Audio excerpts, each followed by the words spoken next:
का हो? जब देखिला तब हरदम तक गोड़ पसार के सुतले रहाली, तो के कोनो काम धंधा ना हो। एक बात बताई, हाँ, तू जब दारू पी के चली आईबा तबे हमसे कचर कचर मचैबा। तो जब देखिला तब तो सुतले रहाली काहे? सुन ले एक बात हमार कान खोल के। सुनाओ। अरे हमरा से कर ब्याह झगड़ाबा, बला में छोड़ के जइबे नहीं हरावा।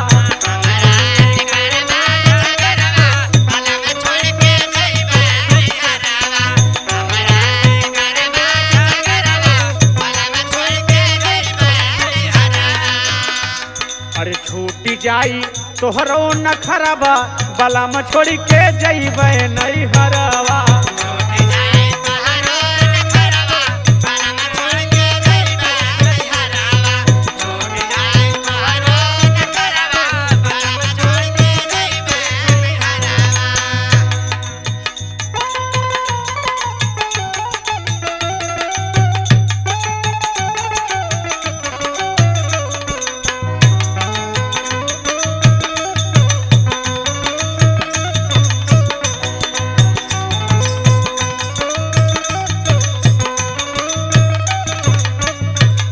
सुनला सुनावा।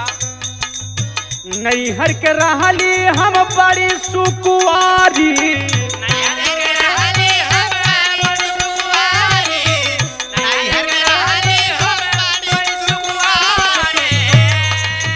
बाप महतारी के रहली दुलारी।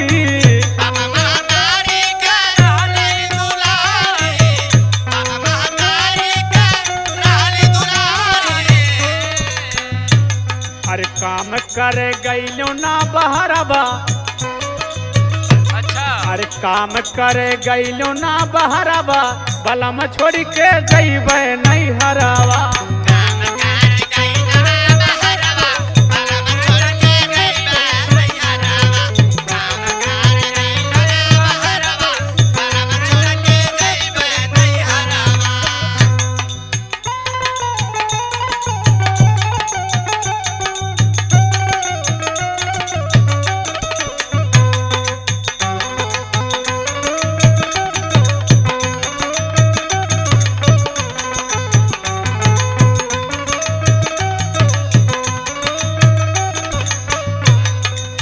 तोहार रोज के काम हो, अच्छा, तू घूंट पी लेबा, आय के हमसे काम पूछे लगबा।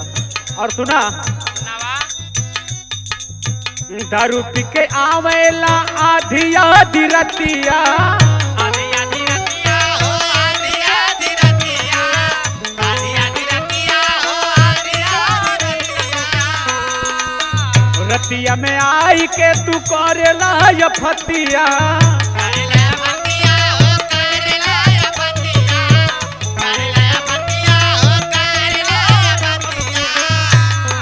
मधुकर पिया लागेला जहरबा,